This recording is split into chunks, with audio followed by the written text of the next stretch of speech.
Bonjour à tous. Je suis Liliane Maurer et je suis heureuse d'être ici ce soir pour vous accueillir à la conférence inaugurale de Art Speaks.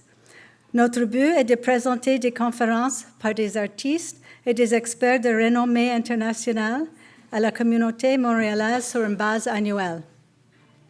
My lifelong love of learning, the exchange of ideas, conversation, and a desire to share those ideas with our Montreal art community led me to create Art Speaks. As a teenager, I would prowl the galleries in this museum, right above us, well before the extension was built across the street. I looked at everything, but it was contemporary art that always elicited an emotional response in me. I believe artists are our poets, our eyes to the world, and through them, art can affect social change. Frances Stark, who is an artist of deep artistic intelligence, imbues those words for me, and I couldn't be prouder that she's agreed to be our first speaker. Please allow me 1 minute to give personal thanks to a few people. Marjane, where are you? Marjane Bazadi is the director of Art Speaks. This evening wouldn't have happened without her skills and attention to every detail. She's a dream to work with, creative and smart, and I thank you for everything, Marjane. Marvin Harder, I want to thank you for so beautifully translating my thoughts into graphic design and for his generous engagement with our project. And finally, a word of thanks to my dear husband, Billy, who has always championed my interests with love and respect. Et maintenant, il me fait plaisir de vous présenter M. François Letourneau, conservateur adjoint et responsable de l'action culturelle au Musée d'art contemporain de Montréal.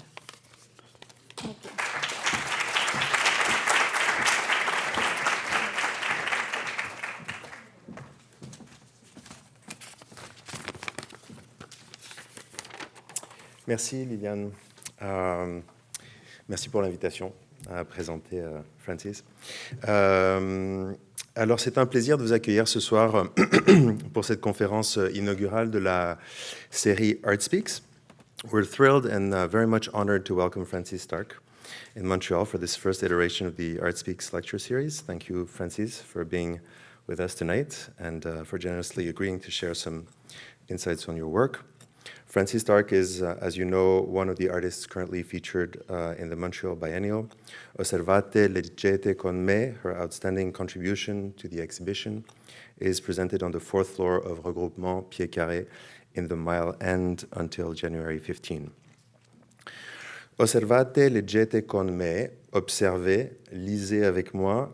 Ce titre emprunte les paroles de Leporello, le valet de Don Giovanni dans le célèbre opéra de Mozart, au moment où il s'apprête à lire à Donna Elvira le décompte extravagant des conquêtes de son maître à travers l'Europe. On retrouve ce thème des relations sexuelles et ou affectives multiples par-delà les frontières et le jeu autour du langage qui les accompagne dans la pièce de Stark qui, comme plusieurs de ses autres œuvres, touche aux notions de partage et de promiscuité et explore plus généralement l'effet des nouvelles technologies sur les relations interpersonnelles. From her earlier compositions, collages, and carbon transfer works to digital slideshows and video installations involving social media and popular culture, Stark's work pursues an ambitious, attentive, critical, and often humorous investigation of textual and visual language, in which self-referentiality becomes a mode for addressing broad topics such as labor and class, gender, domesticity, or pedagogy, while weaving a complex dialogue with past and contemporary figures, both inside and outside the world of art. Née en 1967 à Newport Beach, en Californie, Francis Stark vit et travaille à Los Angeles. Son important bilan de mi-carrière, Francis Stark, 1991-2015, organisé par le Hammer Museum en 2015, est actuellement présenté au Musée des Beaux-Arts de Boston jusqu'au 27 janvier. She has had solo exhibitions at the Hayward in London, the Art Institute of Chicago, PS1, MIT List, Vienna Secession, Porticus, and the Kunstverein München, amongst others. Her work was also included in many group exhibitions throughout the years, including the Carnegie International and the 54th Venice Biennial, Illuminations in 2011. Lastly, her essays have been gathered and published in The Architect and the Housewife in 1999, Collected Writings, 2003, and Francis Stark, This Could Become a Gimmick, Sick, or an Honest Articulation of the Workings of the Mind, in 2011. Tonight's lecture will be given in English and last an hour to an hour and a half, and will be followed by a question period. Although, if I'm not mistaken, people should also feel free to ask questions during the lecture. So please join me in welcoming Francis Stark.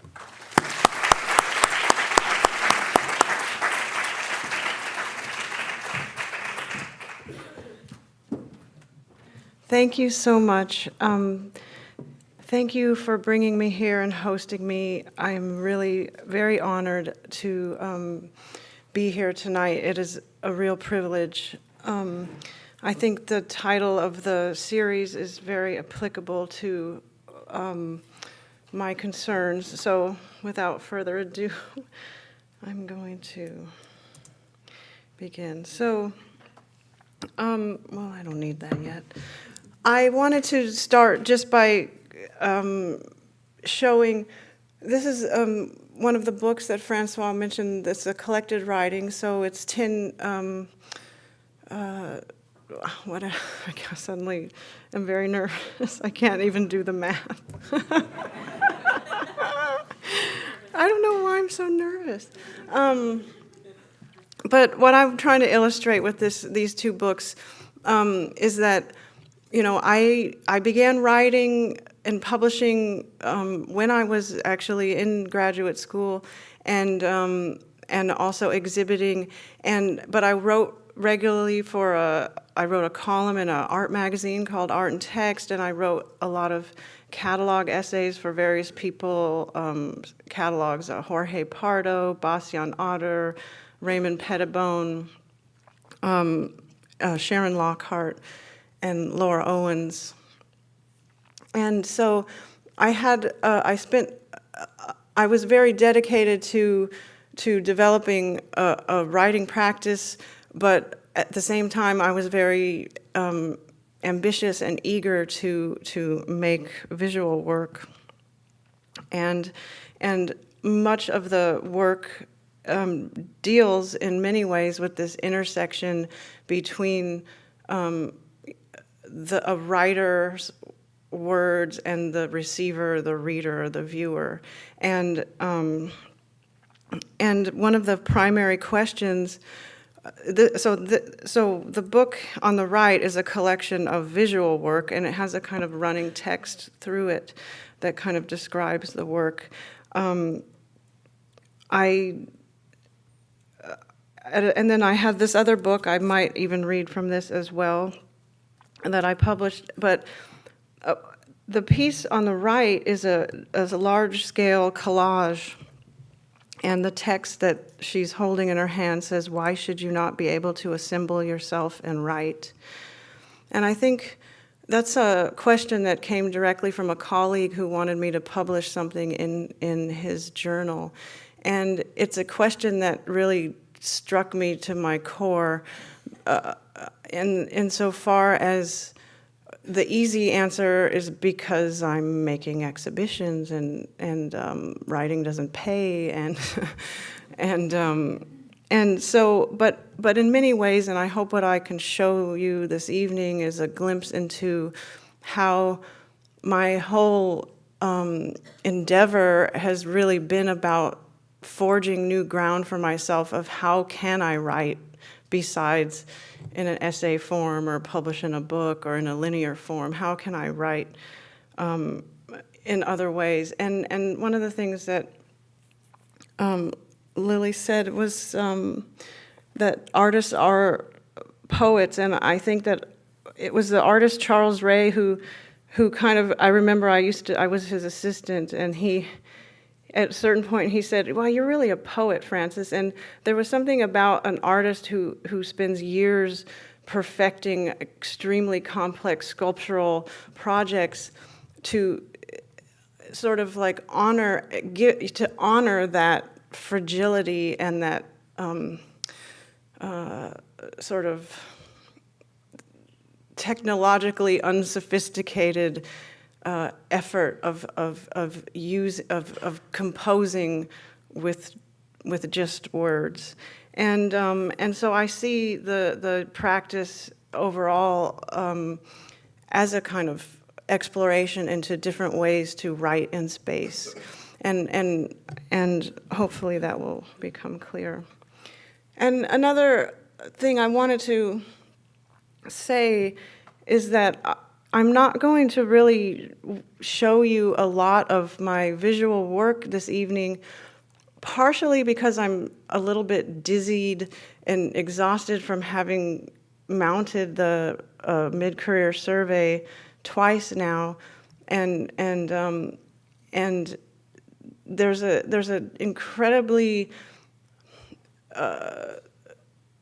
well, the experience I had of being able to view my entire, like to view my work from such a perspective, to see it all together and in conversation with each other, it afforded me this view that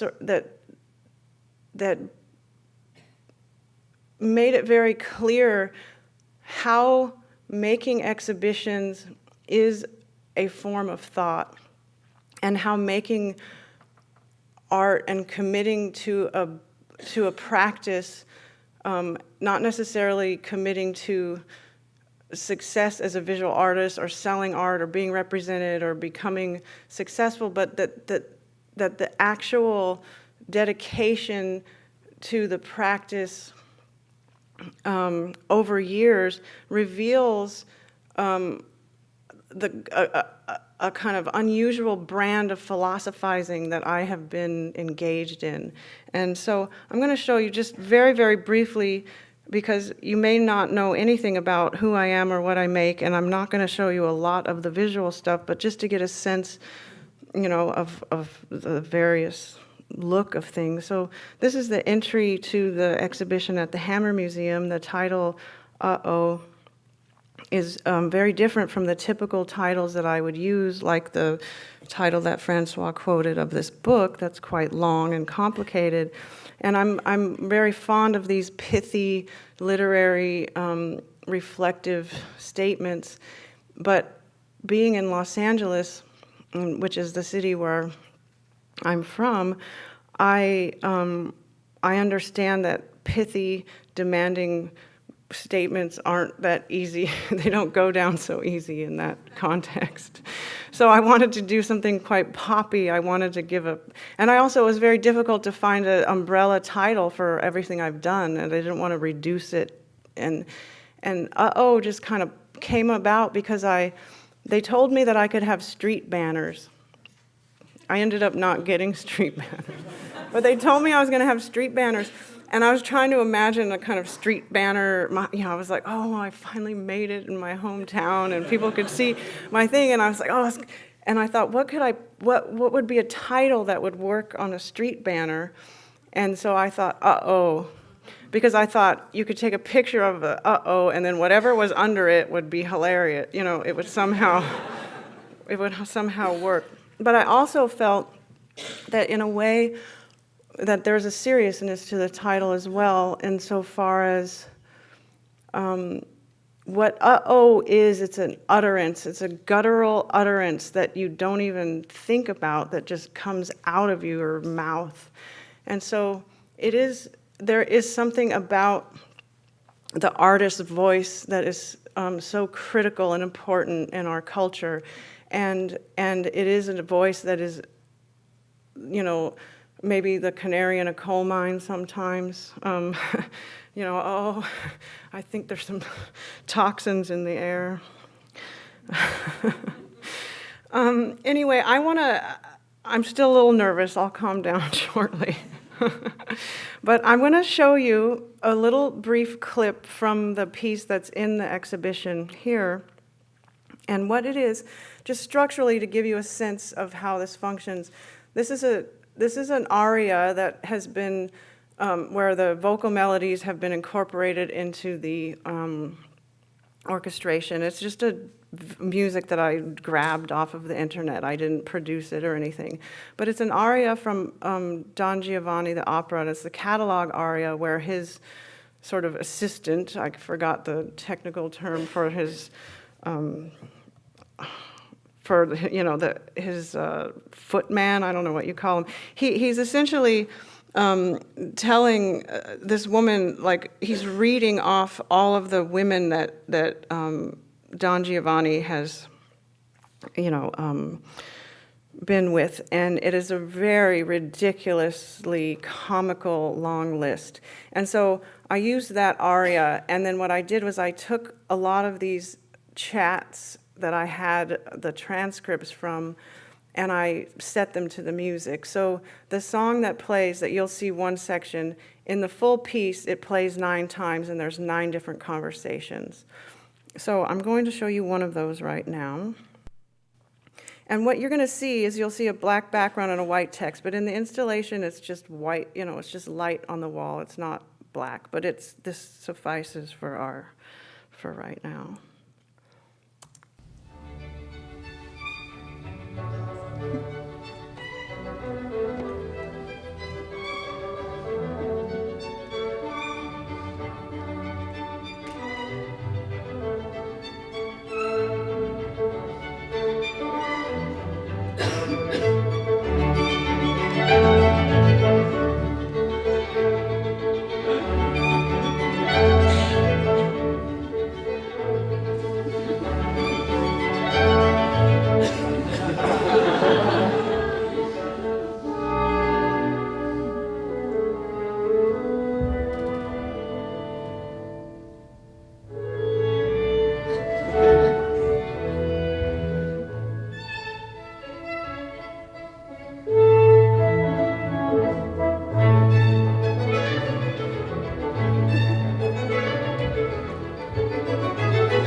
Okay, well now hopefully that will inspire you to go see the rest of it.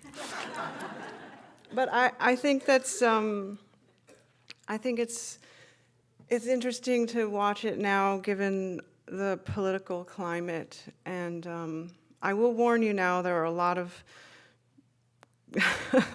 there's a lot of bad language in tonight's presentation. But I think that when, in America, I don't think they say, hey, good pussy, but now with President Trump,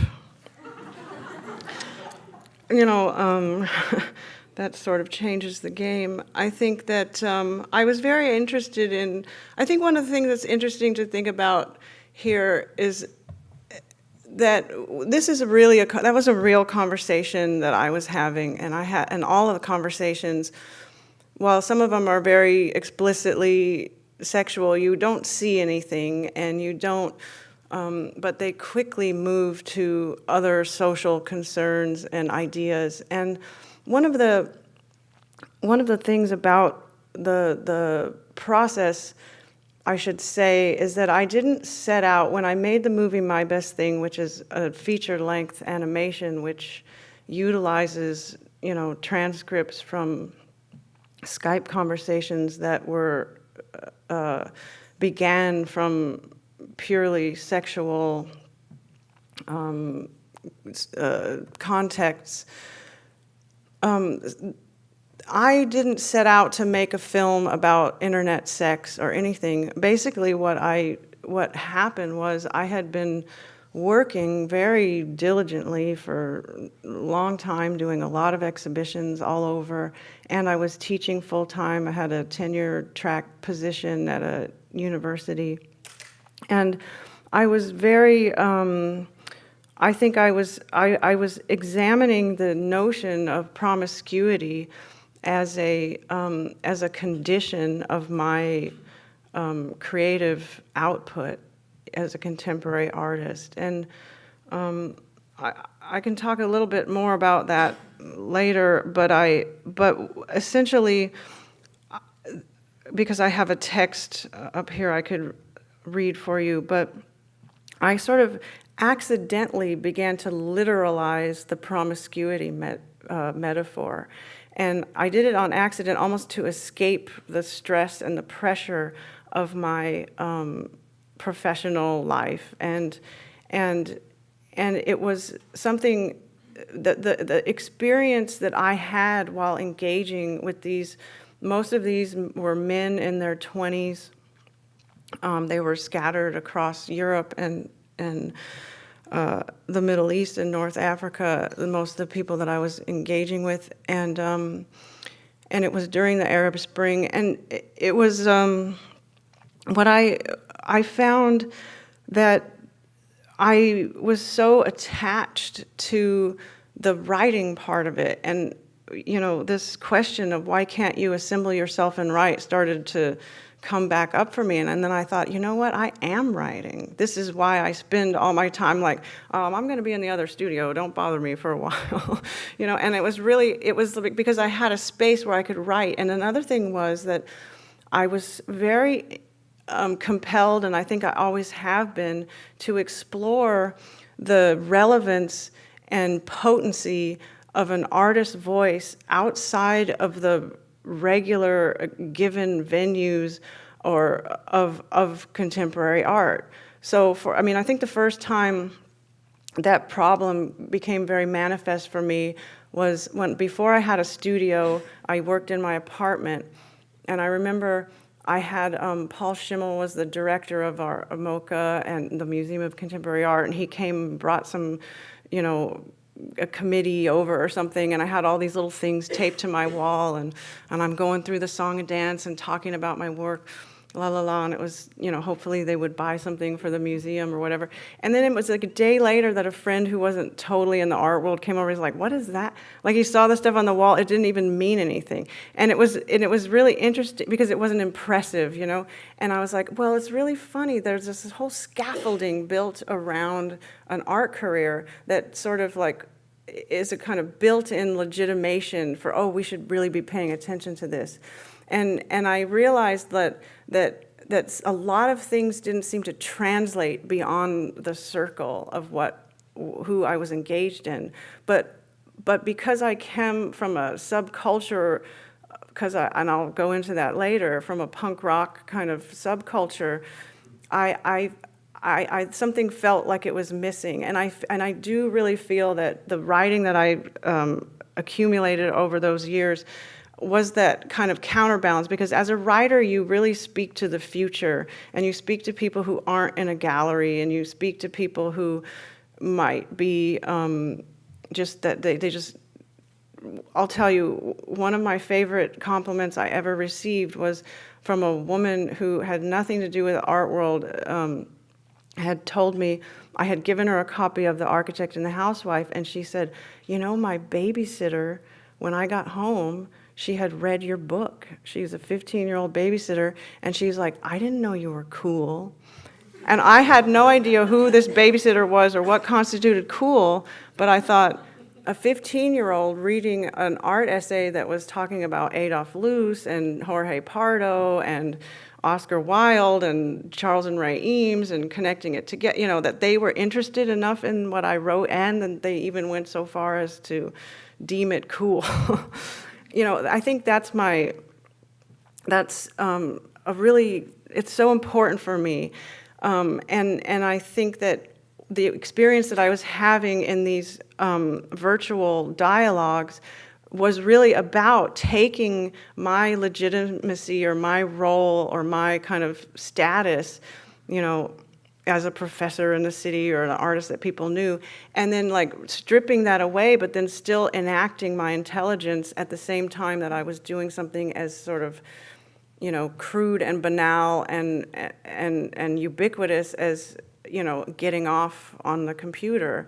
And I think that one of the things I should say, you know, just as an aside, I think, is that in the movie My Best Thing, which you can watch on my website, you can watch the full thing, I got a lot of attention from that, and a lot of the focus was on, oh, she's so brave, she's revealing her personal things, it's so embarrassing, and oh my God, she's such a badass because she had sex on the internet. And it's like me and every other person on this planet.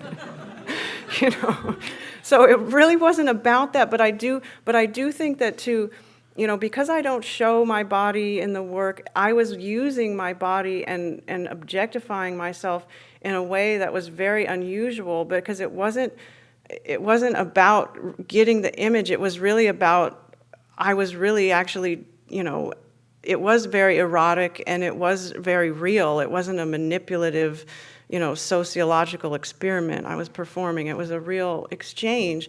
And as a woman, I think to explore your sexuality and knowing there's like the whole globe of like horny men, you know, there was something about that horniness, and it was just at the time that chat roulette came out as a thing. And one of the things they always were saying about chat roulette was like, oh, we can't monetize this.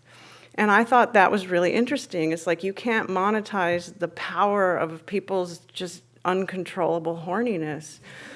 In the sense that, so there was something about that, to enter into this thing that is so banal or even crude, and to take from it something that can reflect on our culture and reflect on our language or the dominance of English or the political situation or other people's perception of, oh, you're an artist, it's going to be worth a lot of money, send me a paper, I can have some money in the future.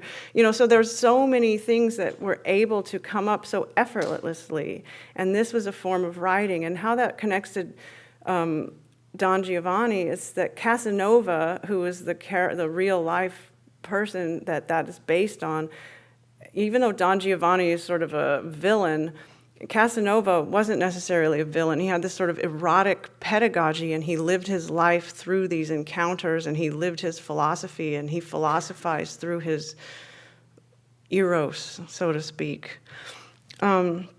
These are two paintings that show my studio. It's modeled after another painting that comes before this, which I don't have a slide of, called Push, and it shows the studio door open, and it shows all this mail coming through the studio door, and it's like a big paintbrush swash or something, and that kind of had to do with, well, anyway, this is called Pull after Push, and then the next one is called Push after Pull after Push, and so it's sort of talking not just about kind of the interiority of the studio, but also starting to hint at this rhythm, and whether push and pull as a rhythm that could be, you know, a sort of sexual innuendo, but it's also a direct reference to Hans Hofmann theory of painting, and how do you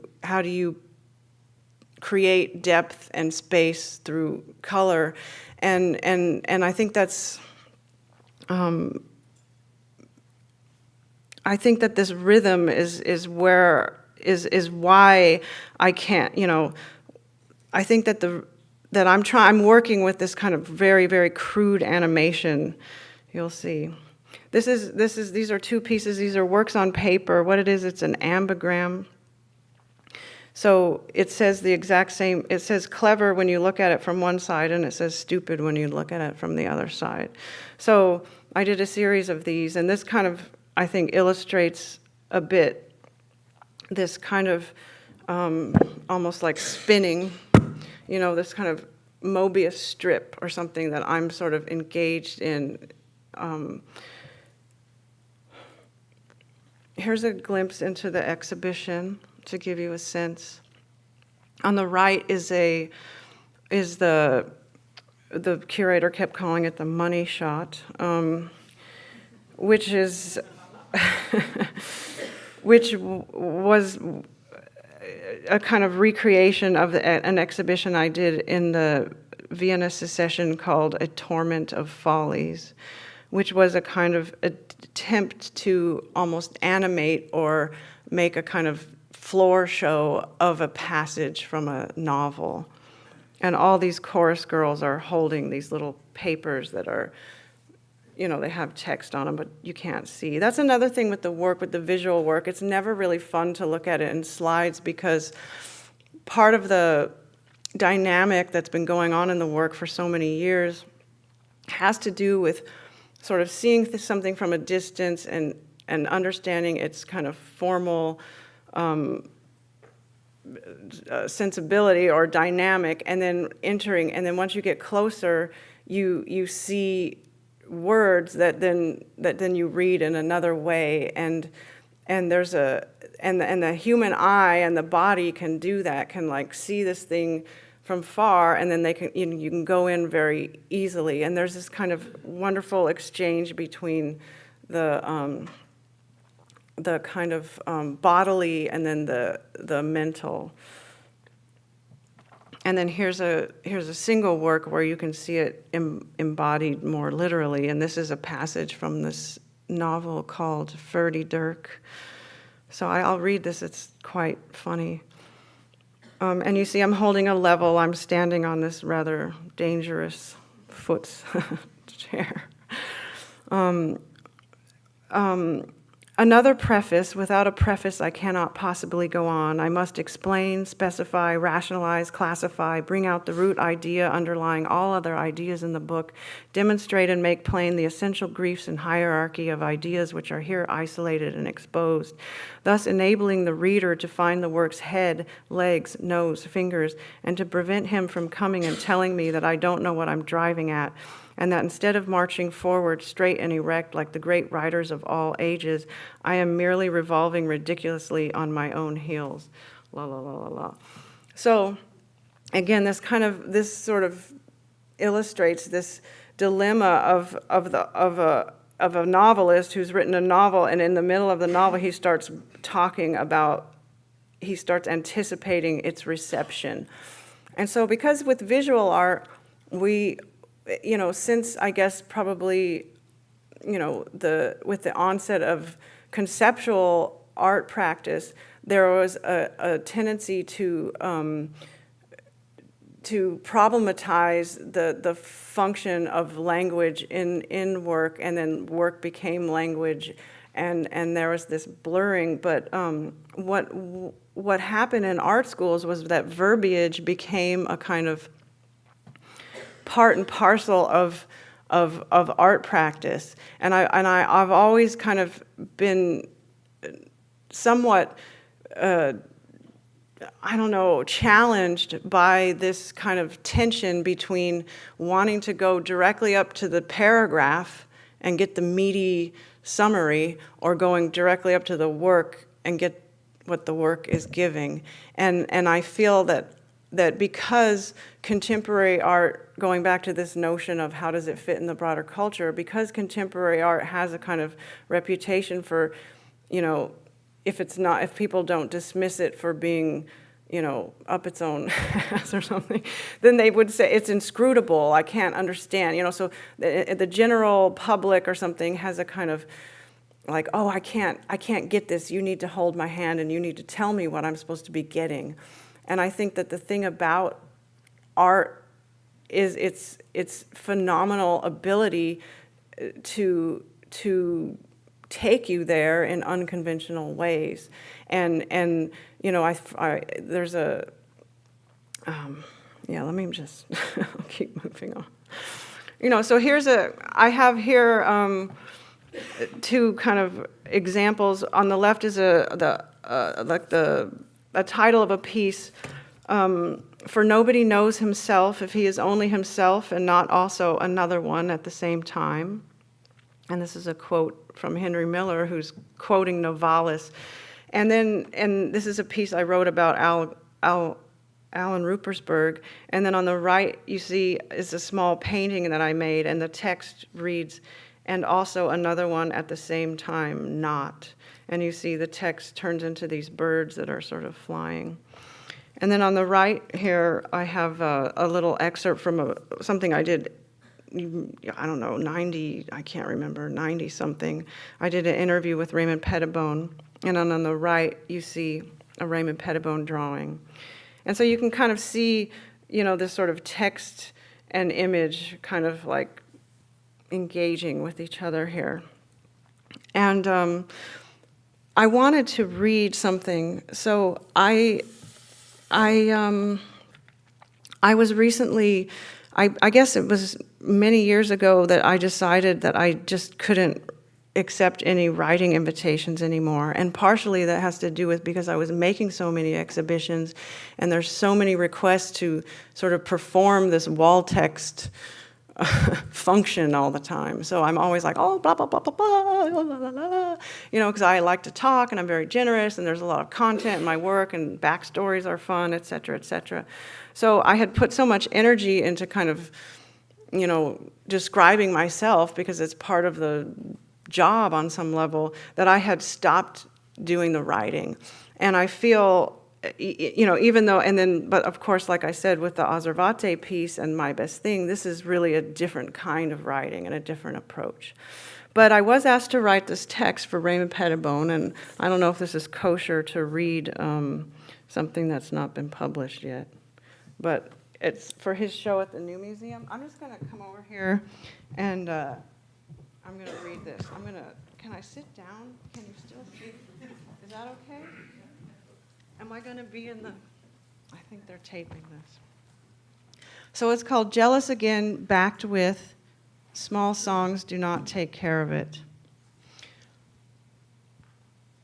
I think it'll soon be apparent why I chose to read this.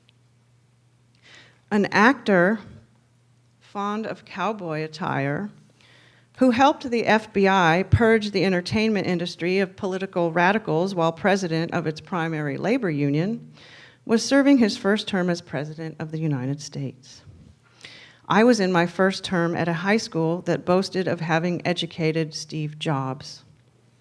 This was the year I encountered the art of Raymond Pettibone.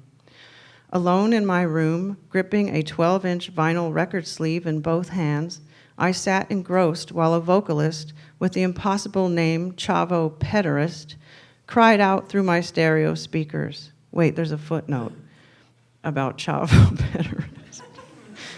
Apparently a mean-spirited moniker assigned to Ron Reyes, pictured here, who had left the band before the record's release.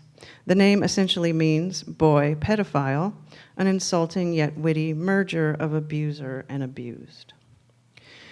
While a vocalist with the impossible blah, blah, blah cried out through my stereo speakers, promises you made never become fact. We're gonna get revenge. You won't know what hit you. We're tired of being screwed. 35 years and only 4 US presidents later, my empty hands rest on my 12-inch MacBook, leaden and paralyzed, as though my typewriter, come stereo, come newsstand, come photo album, come mailbox, come dictionary, come TV, has pilloried me for the crime of stalling in deep thought. I look up and see these words erupting from a wide open mouth in a Pettibone print that hangs in my home. I heard a new voice, rapid and incisive, the real straight dope. The expression, so vivid, so portentous, was one I had never heard. Drawing a connection between the vocalist tired of being screwed and Pettibone's rendition of Vavoom is not something I do lightly. My intention is not to foreground the relationship between the band and the artist, but rather to provide a glimpse into the historical milieu from which I glean my understanding of the artist's contribution to American culture and its significance for any close reader of that culture. My hope is to succinctly honor the resonance of Raymond Pettibone's remarkable voice across an awkwardly specific span. But this span is not merely a career arc across decades within institutions of fine art and higher learning, but a voice heard across a hideously divided American landscape. Quote, "Remember that among the disinherited, there's a mystic language which dispenses with proofs and explanations. They understand each other at half a word," reads additional text on the same drawing, again from Vavoom's wide mouth. Pettibone's work impacted me deeply before I had any expectations or knowledge of art. Over a decade after discovering him, I unexpectedly zeroed in on the field of contemporary art as a worthwhile place to accrue debt in order to develop my own voice, and was surprised to discover that he was a player in that very field, which admittedly lent countercultural pedigree to this odd new realm of porous scholarship and upscale socializing. Through two of my most revered mentors, both inside and outside of my institutional gateway to the art world, I was introduced to Raymond and invited to act in an experimental video, The Holes You Feel, not unlike his better-known darkly comic reenactments of fringe American history, such as Citizen Tanya, which is about Patty Hearst, or Sir Drone. In the living room where all the Black Flag flyers I ever encountered appeared to have been drawn, I played the role of a comically pretentious Yoko in a bleak restaging of the Beatles at their breaking point. This afforded me an opportunity to grapple with the ramifications of the messy wedding of pop, celebrity, and conceptual art, while simultaneously glimpsing how countercultural ideologies collapse into cliché. More profoundly, I was allowed to discover his reading habits, which helped me gain insights into how an extraordinary and voracious mind made the pleasure of his boundless contemplation manifest. The first Pettibone I ever encountered, besides the Black Flag bars themselves, if you don't know, that's those which Raymond designed, was the Art on Black Flag's Jealous Again EP in the summer of 1981, a year after its release. Shortly thereafter, I purchased the single six-pack, whereby it became clear that this was what Art on Black Flag albums and flyers looked like. I didn't think about who drew it, but about how it was drawn and what the drawing depicted. In the case of six-pack, an anxious kid who had expressed himself into a corner with a can of paint.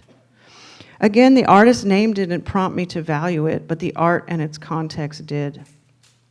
The clean and concise iconography of the Black Flag bars, which remains an extraordinarily impactful and ubiquitous non-morphing and non-corporate logo, had not yet become a universal signifier for punk rock, but rather was an extremely effective icon that prompted me to probe further and ask myself, what is the significance of the name Black Flag? I went to my school library and discovered that it symbolized the opposite of the white flag, which I knew from cartoons, which I already knew meant surrender, and thus it stood for surrender's opposite, or rather, defiance. It was the flag used by anarchist labor activists and revolutionaries, which did not mean exactly what my mother told me, a state of lawless chaos, but rather a rejection of illegitimate hierarchies. The guitar tones and the vocals were elixir to my 14-year-old ears, yet the abrasiveness of Jealous Again's cover art didn't go down as easily. It was a nuanced mockery that didn't occupy the accepted form of caricature like the deftly rendered satire of Mad Magazine or the off-color greeting cards illustrating misshapen men nursing hangovers or goosing nurses. It was simply like nothing else I had ever seen. Two high school cheerleaders in cowboy hats and boots are shown in a spirited and unflattering frenzy. On closer inspection, one is actually pulling the other's hair and appears not to be twirling her baton, but to be wielding it like a billy club. Turning the album over leads to the discovery that this isn't an eruption of team spirit, and that the gun that one of them holds is not a thematic prop, but an actual weapon with which she has shot, in a jealous rage, someone she's meant to be rooting for. Blood drips from the bullet wound in the forehead of a guy in a Letterman jacket. The cheerleader's text bubble contains this grimly ironic plea: "Before you die, tell me that you'll always love me." Despite the fact that I didn't harbor much envy or sympathy for the accepted paragons of virtue, high schoolers in Letterman jackets or their miniskirt-clad team-spirited counterparts, the unflattering depiction of their distorted faces and limbs were effectively unsettling. They were sexualized but not sexy. They were base, violent, out of control, criminal even. The driving force of the image was the uncustomary ugliness of typically wholesome figures, the central protagonists of American culture, purveyors of team spirit, seen turning on each other in a violent, competitive rage. I wasn't yet fully accustomed to seeing antagonists on album sleeves, but rather protagonists, enviable visages. The norm existed in the next room, where my sister would gaze at the sweat-dampened Vaseline lens face of Olivia Newton-John before getting physical with a rigorous sit-up routine. Alas, the routine of cultural reproduction. One of the most basic characteristics that distinguishes what art has to offer its audience from ordinary products of popular culture is its inherent agreement to last, to speak to a future mind that encounters it, about something as small as a glint in the eye, a buzz of a fly, or something as unwieldy as the topic of their shared humanity or lack thereof. We live in an age where art is celebrated for its ability to function as a financial instrument and for how well it can fill certain people with a desire to possess it. Pop culture repackaged with a luxury price tag or an enviable visage on a sleeve with no record inside. Pettibone's work flies a different flag. It is an invitation to escape from the relentless tyranny of now that keeps us hooked to the irresistible fruit of American empire. At its core, it is a ruthlessly serious ode to close reading, an embodiment of a multitude of voices born out of the dialogue between the living and the dead that great art and writing have always made possible. Here's a quote. The great writers knew that thought is subversive. They challenged and critiqued the dominant narrative, assumptions, and structures that buttress power. They freed us. They did not cater to the latest fashion of the academy or popular culture. They did not seek adulation. They did not build pathetic monuments to themselves. They elucidated difficult and hard truths. They served humanity. They lifted up voices the power elites seek to discredit, marginalize, or crush. That's from a speech delivered by Chris Hedges. To quote again from the same Pettibone print that hangs in my home, he broods at a much deeper level than language or even thought. We shall not wish our boys to sing like mere birds. Small songs do not take care of it. Okay.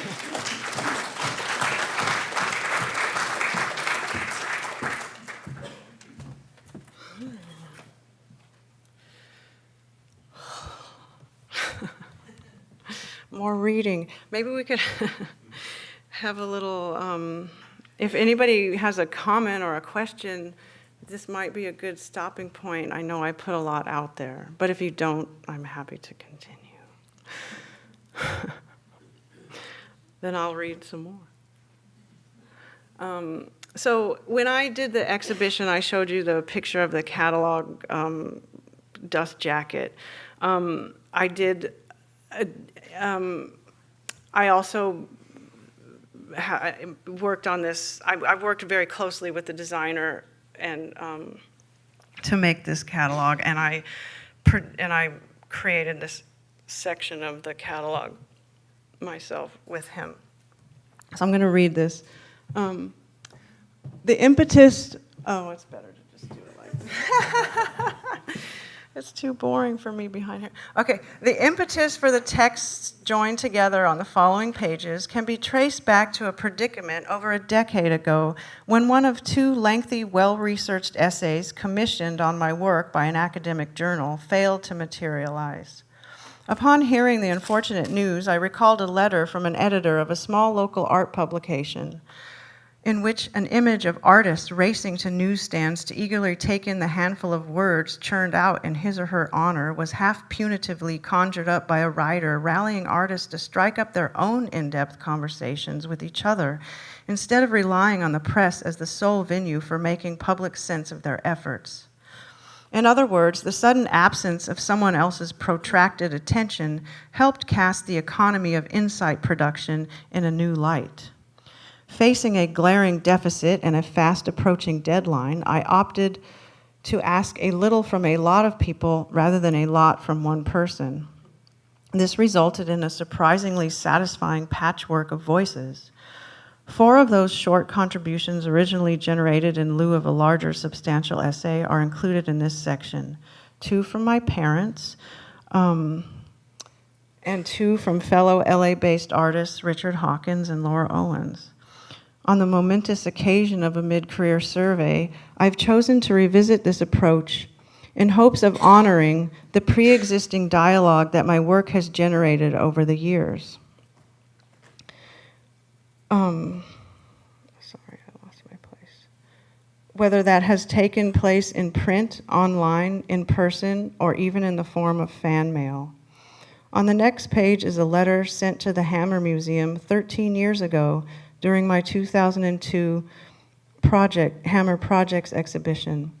This letter gets at the heart of why any of us choose to exhibit and publish, not as a catalyst to acquire followers, but for that possibility of being touched remotely by another person's mind, another person's set of decisions, another person's line, their story, their tone, their texture.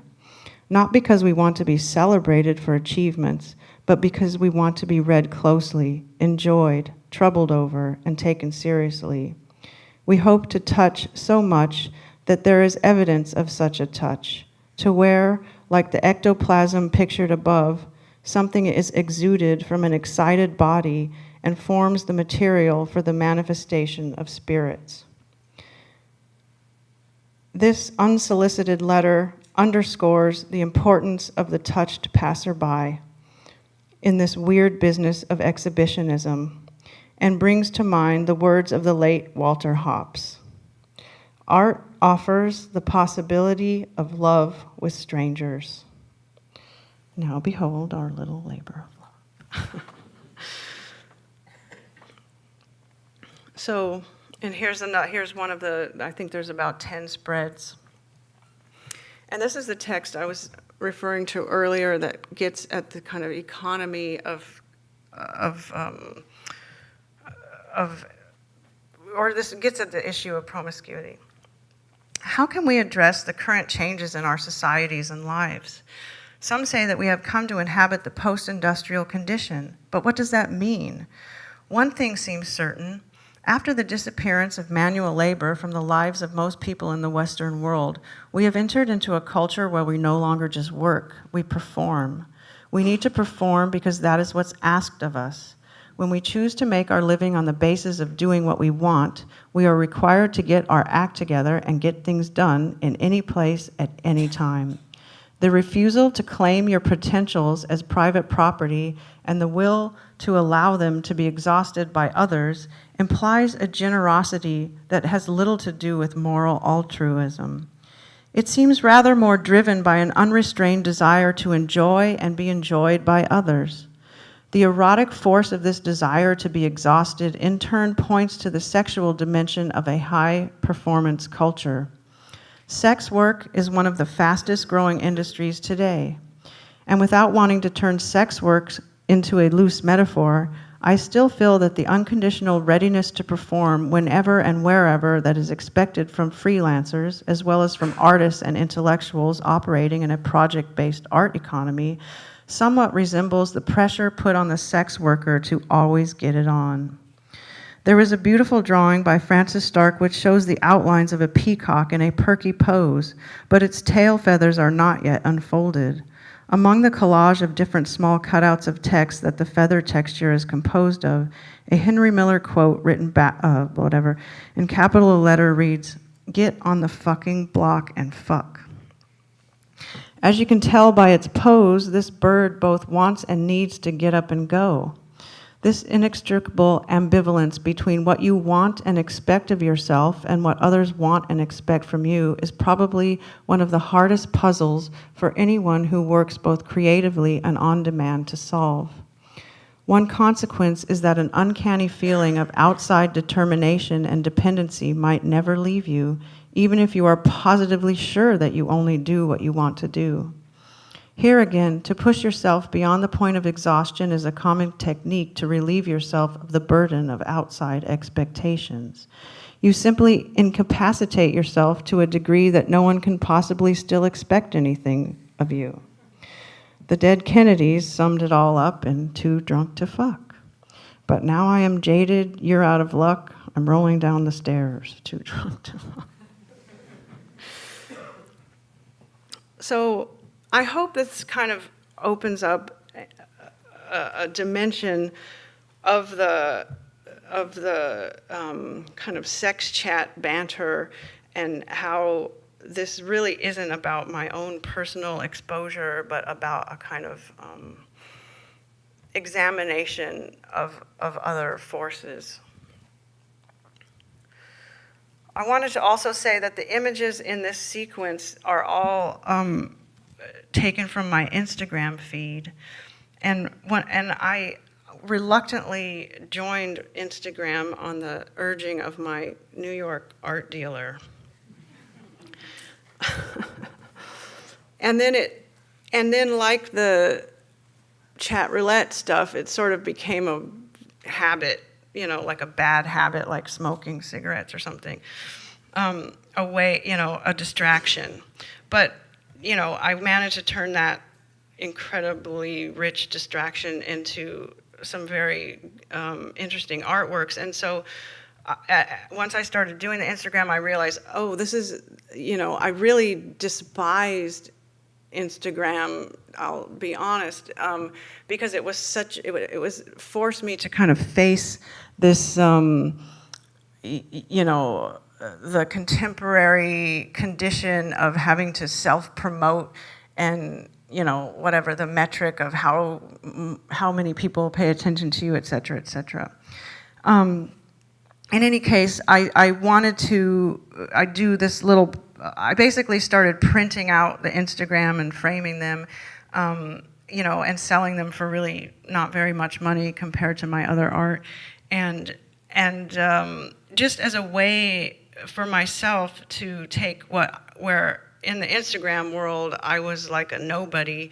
It was again this kind of tension of like, what does it mean when you make deliberate images, when you compose things and you want people to pay attention, but what does it mean if it's just floating down a giant rushing river of everybody else's stuff? It just becomes a muddy river, and can I pluck those things back out of the river and have them mean anything? I'm not sure, but anyway, I use these Instagram images as illustrations throughout.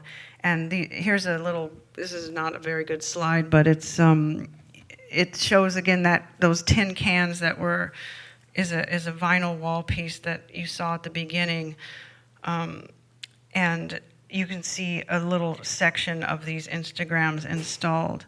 And in this slide, I guess what I was sort of trying to get at was to make the connection between the string, between the cans, and the images.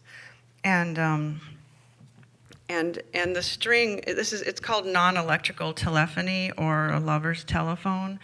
And with the tin can phone, what it is it's just the voice travels, the vibration travels along the string. So it was just the fact that our phone, that we can speak with pictures is such a simple thing, but I was trying to draw attention to that. Also, they were sprinkled throughout the show. The exhibition was called Intimism, which is a school of painting. We had a Felix Vallotton painting in the exhibition. So then what happened was I started making these little funny slideshow videos with my Instagram feed. So this is a kind of funny bricolage. I'm going to show you. It's a kind of essay using a song that my son was listening to all the time. And when I first heard it, I was like, oh my God, I can't stand this thing. It was so aggravating. And I was like, I got to do something with this. And then, of course, I listened to it like 500,000 times, and it's totally catchy. So I hope that you don't find this music too offensive. But this is a Instagram movie.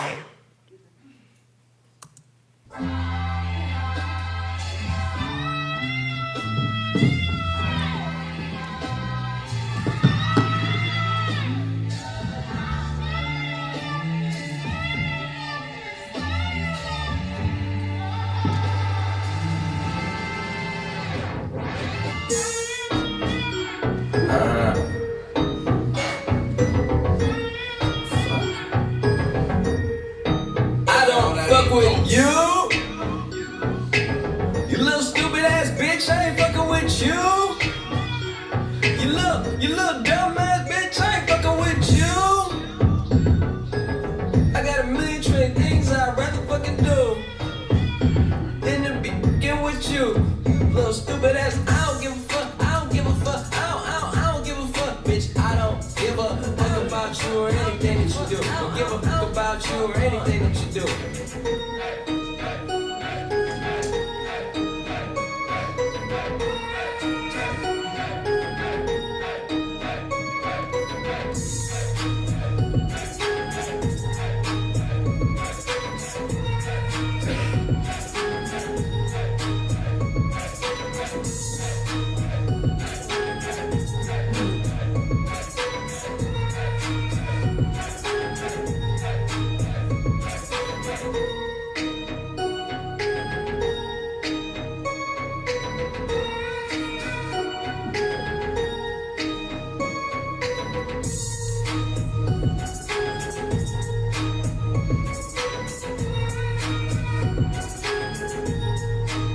Don't fuck with you. You little stupid ass bitch, I ain't fucking with you. You little dumb ass bitch, I ain't fucking with you. I got a million trillion things I'd rather fucking do than to be fucking with you. Little stupid ass, I don't give a fuck, I don't give a fuck, I don't give a fuck, bitch. I don't give a fuck about you or anything that you do. Don't give a fuck about you or anything that you do. I don't give a fuck, I don't give a fuck, I don't give a fuck, bitch. I don't give a fuck about you or anything that you do. Don't give a fuck about you or anything that you do.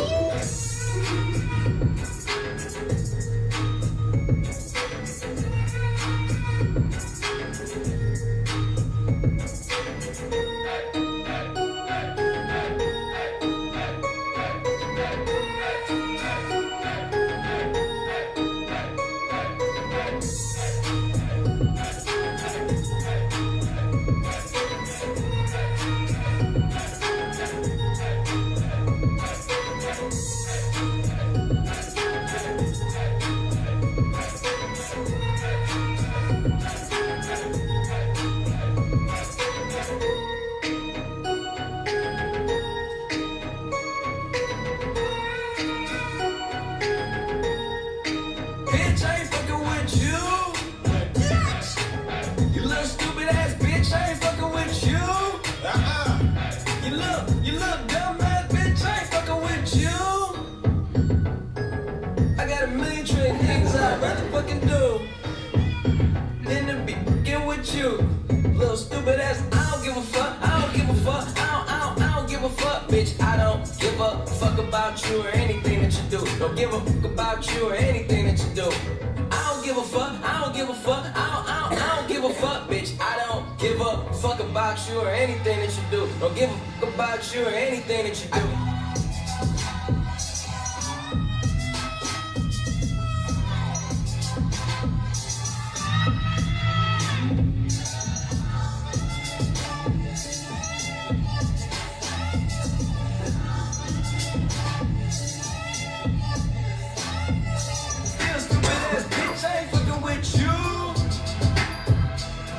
Little stupid ass, I ain't fucking with you. I ain't fucking with you. I ain't fucking with you.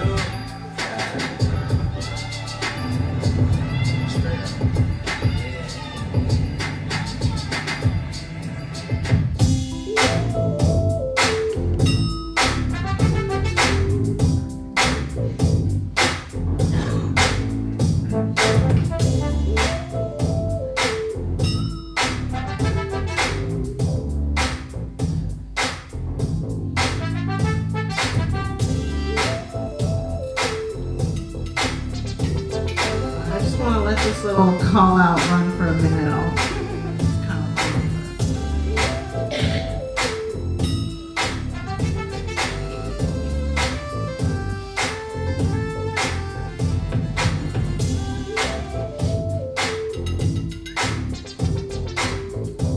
sorry, I know we're running out of time. I'm going to give you a little.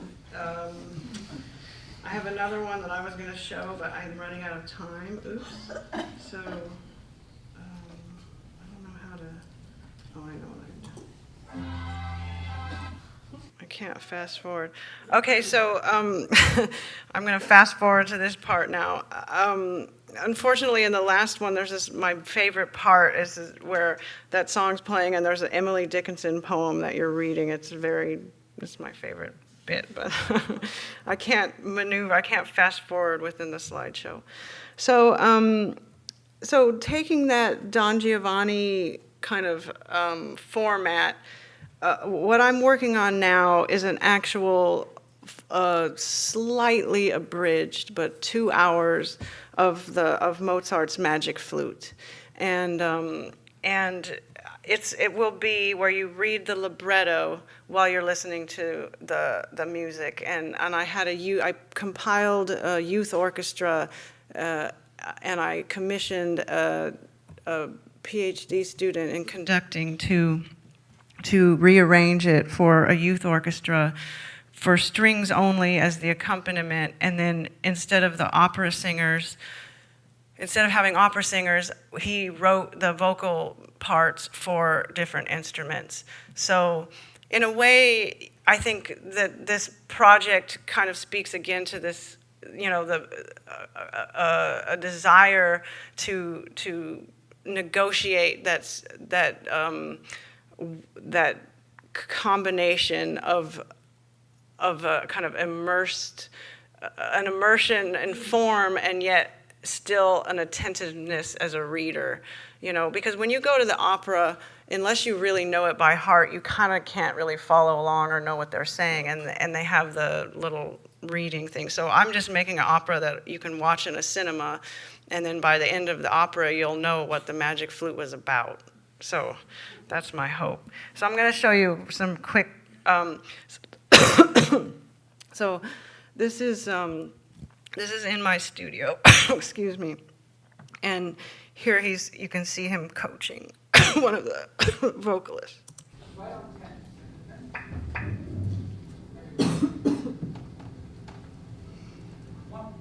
Good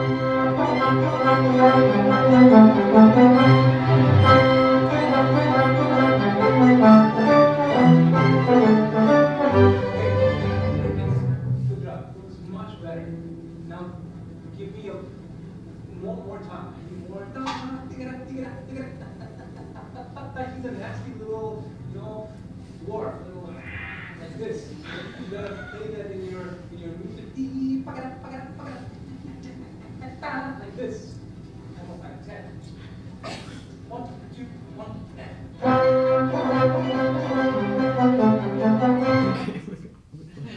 Okay, here now. Well, here this is really.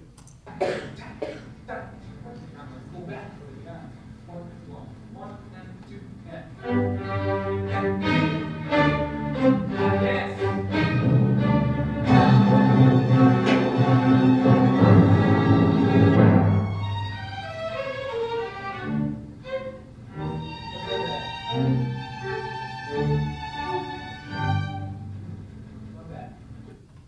Not bad. We have one more. So this is just by freak chance. There was one of the kids who was involved in this. That someone was making a documentary about music programs in LA, and they were focusing on the flute player Daniel. So this is footage that a documentary crew had shot, so that's why it's just sitting on my desktop here. Hanging on the wall is one of my Instagrams. You see DJ Quick. He's a rapper that I originally wanted to do the opera with, so that's why it's framed this way. That's him like, maybe I should have done it.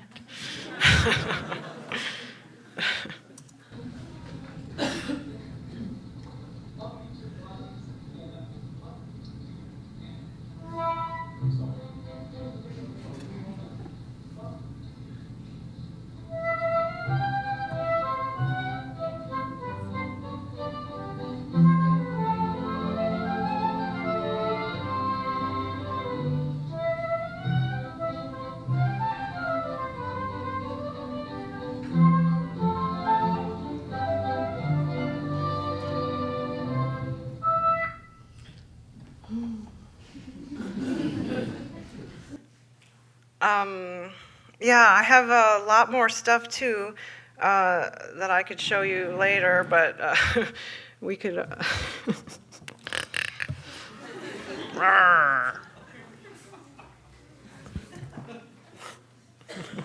I'm trying to find something we could land on here. I'll leave it on now. So yeah, this is a whole other artwork that's really complicated, and it's again this kind of writing in space and an installation and dealing with a kind of if we have time, I could show you a little clip of that, but maybe we could open it for questions now, or if you want to see 2 minutes of the video.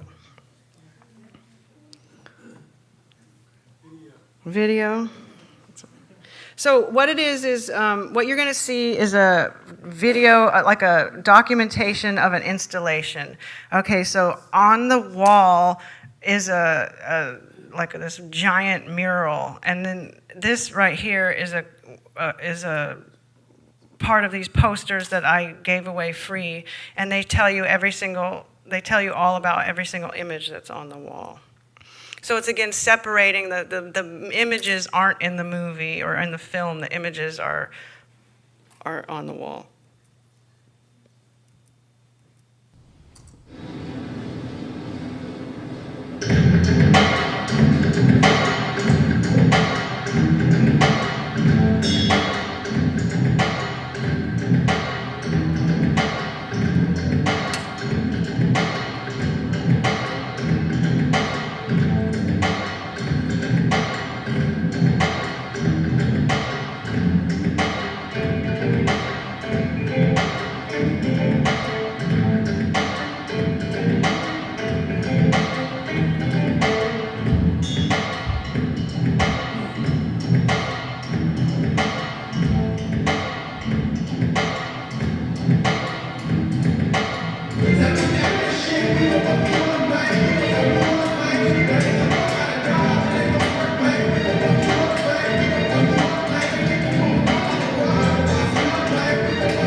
Okay, I'm going to stop from the other half. There's a whole other half, but I'm going to stop there.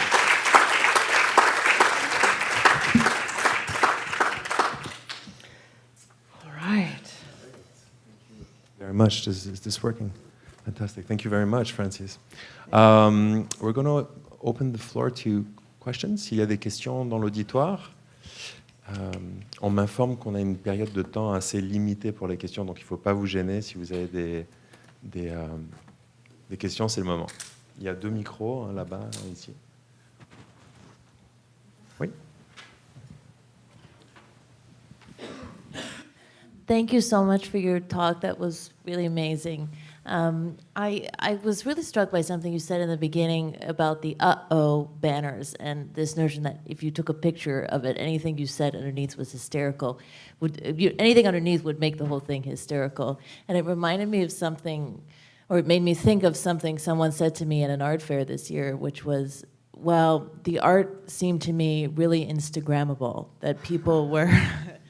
Which made me sort of think, God, are people now making art with Instagram in mind? And I guess, I don't know, my question is not quite formulated yet, but I'm just wondering, you know, are people who are on Instagram all in some ways trying to be photographers?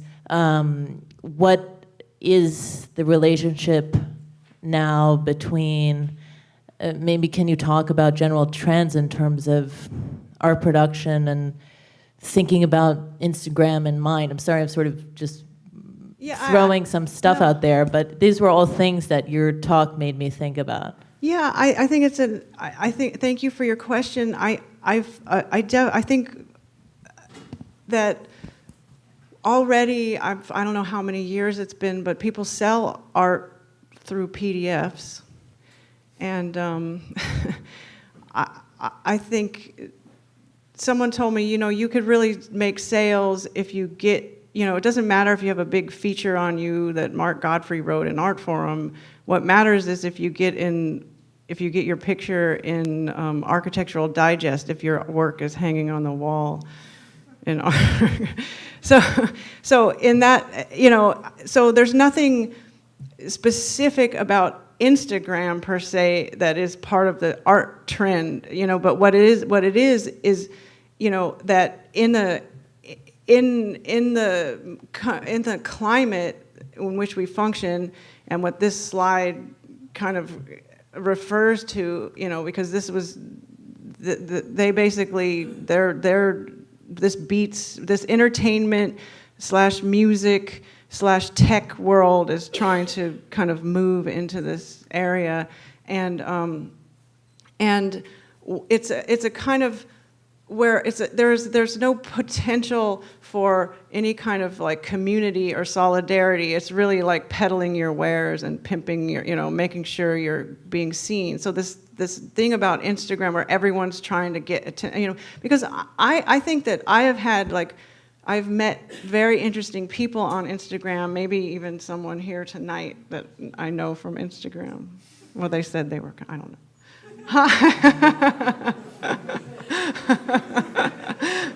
So it's not that that I'm kind of like, you know, dismissive of it across the board, but I think there's something about the atomizing of individual efforts, and that as a faculty member in a university that got essentially like, you know, overturned by tech money, I saw like the first-hand effects of a kind of neoliberal ethos, which is like every man or woman for themselves. You come behind closed door to negotiate how many classes or your salary, but we're never going to sit together and like map out a curriculum or talk about the future of our, we can't. It's really about self-promotion and competition and this kind of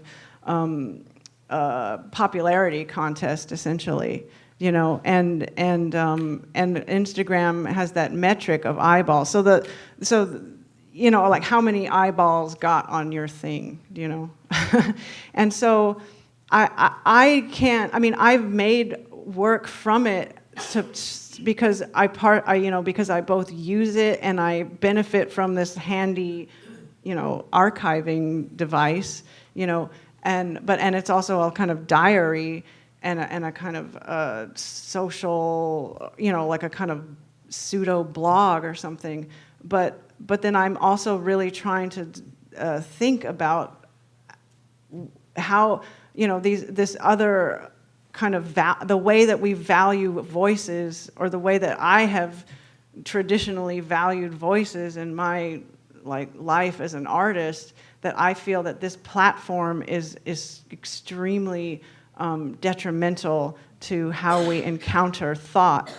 And even to go further on the social media issue, there's a lot of conversation to be had about that. People are talking how Facebook affected the election in the States and everything, but one of the things that I find, that I remember noticing several years ago before I quit Facebook, they would say on there, what's on your mind? And it's like, they don't even have to ask you. It's like, you hear, oh, something's on my mind. I better tell somebody what it is before I know what the hell it actually is. And so there's this thing that the way that art is made, and the way that working with whatever Raymond or Charles Ray or any of the other artists that I had the sort of luxury to encounter and be around, you see that artists have a germ. There's a germ. You find a germ, and then it grow. It turns into something over time.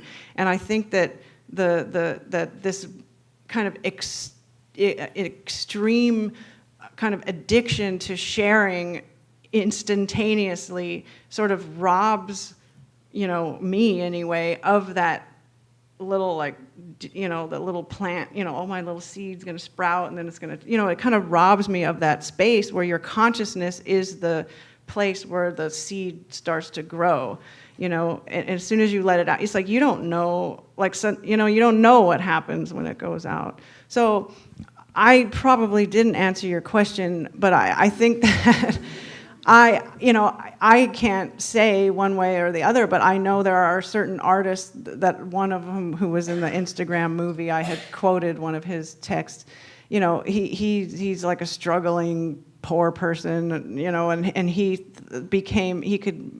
started to earn money because he was showing his art on Instagram. So for, on some level it's like a democratizing platform, but then on another level it's like the opposite of that. It's really complicated. But I think that I was more interested in how, or I'm more interested now personally in sort of battling that urge, or that sort of, this tendency to, want to, put everything on the outside every second, And then the idea of making these kind of silly video, or not silly, but really like low budget, just not, iMovie, iPhone, whatever, out of this kind of ubiquitous monopoly technology, it is just to say that just because it's like, yeah, that there's still value there in thought, but you have to have you have to have composition, or you have to have the potential to direct your attention or to be drawn in. And if you're looking on Instagram, you see something amazing, like 1 second later you see something ridiculous, and then 1 second later you see, oh, I hate that person. I don't know, like your brain's going ding, ding, ding, ding. And if you're a thoughtful person, you're ping-ponging everywhere. And also, like my earliest work that you barely saw any of, it's like it would never photograph well. You couldn't see any of the detail. So it's like whatever, we're talking about like 2 inches, to deal with like how you gonna, if you go, I went to see the Agnes Martin show at the LA County Museum, and everyone in there, babies, the guard, people were like, whoa, this stuff is like vibrating, oh my God. Like people were freaking out. You think like, you see an Agnes Martin on Instagram, you're like, I don't know. What the hell is that? Nothing.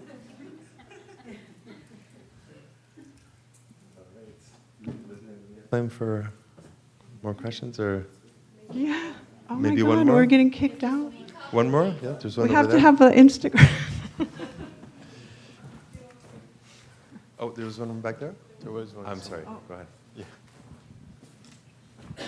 Hi, I saw your show at the Hammer, and I just noted that there's a really big visual divide in your work between your works on paper and your technological video works. And I understand the connector between them because paper is what you write on, and now today everything is digital versus like typing and all that. So I just wanted to explain how that kind of visual gap exists and how you put them together in that retrospective.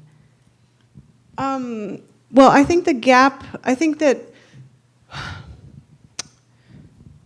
how it's not that, I guess that it's always been about writing and reading and apprehending, like it's actually coming to an understanding.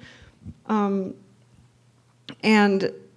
also the works that have the text on them are like these kind of, you know, there was a kind of Agnes Martin kind of quality to them where they just seem like simple lines, or they seem like very basic, minimalist, formal compositions, or even cartoony, like a Sigmar Polka drawing with some words. But that the technology came, the works that are durational have to do with the fact that I was always trying to cope with what is it, how can you, the immensity of a book, the durational, you know, component of a book is so overwhelming. So as an example, like when I was, when I first started going to art shows and stuff, but I had spent a lot of time in school and reading and writing, and I was a really like a letter writer, I was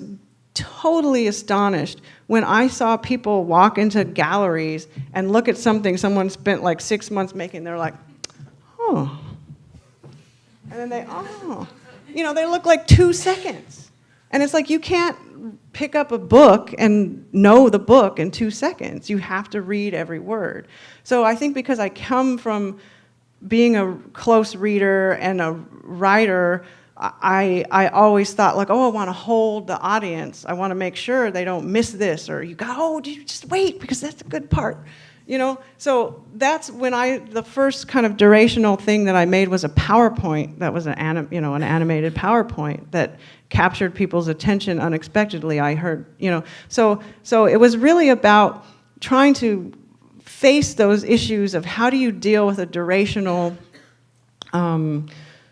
How do you deal with a durational in that kind of context? You know, in a context where someone's in a space, you know, and dealing with their body, you know, and so many questions very, very early on had to do with the difference between encountering something in your lap or encountering it on the wall, you know, and so much has changed since I made that early work because, you know, people didn't have cell phones and they weren't texting, and now we have a whole generations of young people who are like, oh, the text, oh. Whereas like at that time it was like, text, oh, gross, I don't want to have to read anything. You know, so now people know what it's like to like, oh, he said this. It's like 3 words. You know, you could really like, you know, so people are more accustomed to that. But I think that it's not so much that I trying to contrast, you know, say, because I used to get, a lot of people would say, oh, her writing is so generous and so, you know, vital, and then her work is so like tiny and stiff and, you know, and there was this like, oh, it's so withholding. And then I think that what happened was I was able to bring my writer self more into the space, into the work by using these durational methods, you know, and then the digital, you know, and then of course there's the whole collaborative component, which involves voices that aren't typically going to be heard, you know, in an art school, art world context. People who, you know, so, you know, there's a lot going on with the durational stuff besides just that contrast. But I think that's the thing that in the exhibition, you know, or if you're able to get a catalog or look at the work over time, you can see that a lot of people say, oh, well, she used to be like this and now she's like this, but they're really, really thinking about similar issues. It just in different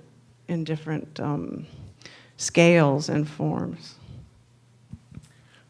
Thank you very much, Francis. That was Oh my great. God, Thanks you for your didn't have- generosity. Thank you. Thank you. Thank you. Thank you all for being here tonight. Special thanks to Art Speaks. Good evening.